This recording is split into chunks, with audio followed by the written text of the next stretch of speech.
कांग्रेस के पूर्व राष्ट्रीय अध्यक्ष राहुल गांधी ने इन दिनों कोरोना संकट और इस संकट में नई दृष्टि से निपटने के लिए विशेषज्ञों से संवाद की एक श्रृंखला शुरू की है। तो वहीं इस श्रृंखला के तहत राहुल गांधी ने मंगलवार को नोबेल विजेता अर्थशास्त्री अभिजीत बनर्जी के साथ देश में कोविड-19 से उपजी आर्थिक समस्या, सुझाव और समाधान वीडियो कॉन्फ्रेंसिंग के जरिए चर्चा की। इसके बाद राजस्थान के मुख्यमंत्री अशोक गहलोत ने ट्वीट के जरिए कई बातें कही है। अशोक गहलोत ने क्या क्या कहा, जानने के लिए देखें पॉलिटॉक्स की इस खास रिपोर्ट को। ये है टॉक्स न्यूज नेटवर्क और आप देख रहे हैं पॉलिटॉक्स, राजनीति का कच्चा चिट्ठा। कांग्रेस के पूर्व राष्ट्रीय अध्यक्ष राहुल गांधी ने पिछले गुरुवार से कोरोना संकट और इस संकट में नई दृष्टि से निपटने के लिए विशेषज्ञों से संवाद की एक श्रृंखला शुरू की। इस श्रृंखला के तहत राहुल गांधी ने नोबेल विजेता अर्थशास्त्री अभिजीत बनर्जी के साथ देश में कोविड-19 से उपजी आर्थिक समस्या, सुझाव और समाधान वीडियो कॉन्फ्रेंसिंग के जरिए चर्चा की।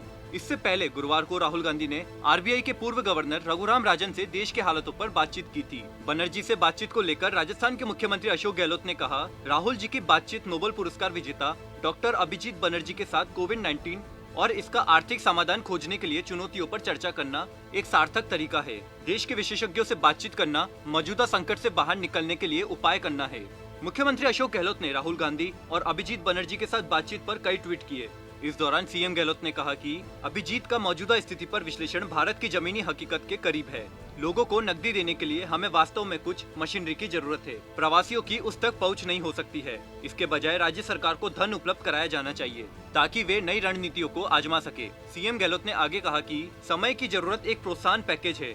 डॉक्टर अभिजीत बनर्जी के अनुसार यह वही तरीका है जो अमेरिका, जापान, यूरोप कर रहे हैं, लेकिन हमने अभी तक एक बड़े पैकेज पर निर्णय नहीं लिया है। यूएसए की जीडीपी 10% पहुंच गई है। हम अभी भी जीडीपी के 1% के बारे में ही बात कर रहे हैं। अपने अगले ट्वीट में मुख्यमंत्री अशोक गहलोत ने कहा कि मांग को पुनर्जीवित करने के लिए लोगों के हाथ में पैसा देने के लिए अभी ध्यान केंद्रित करना चाहिए। यह डॉक्टर अभिजीत बनर्जी का एक बहुमूल्य सुझाव है। हमें भारत के सग्रम आर्थिक पुनरुत्थान के लिए आशावादी होना चाहिए। सीएम गहलोत ने बताया कि डॉक्टर अभिजीत बनर्जी ने हमें वर्तमान संकट से निपटने के लिए कुछ उपयोगी जानकारी दी। अस्थायी राशन कार्ड का सुझाव, लॉकडाउन तय करने के लिए एक विकेंद्रित प्रणाली, आर्थिक गतिविधि शुरू करना, गरीबों को पैसे हस्तांतरित करने के लिए कार्यक्रम और एक बड़े पैकेज की आवश्यकता है। वहीं अपने आखिरी ट्वीट में मुख्यमंत्री अशोक गहलोत ने कहा कि एक जिम्मेदार विपक्षी नेता के रूप में राहुल गांधी जी के प्रयास रचनात्मक सलाह, नई अंतर्दृष्टि और सुझाव देने का एक तरीका है जो लोगों के लिए अच्छा है। ये संवाद हमारे लोकतंत्र को समृद्ध करते हैं और इसे और अधिक इंटरेक्टिव और खुला बनाते हैं। पॉलिटॉक्स ब्यूरो, दिल्ली। ये है टॉक्स न्यूज नेटवर्क और आप देख रहे हैं पॉलिटॉक्स, राजनीति का कच्चा चिट्ठा।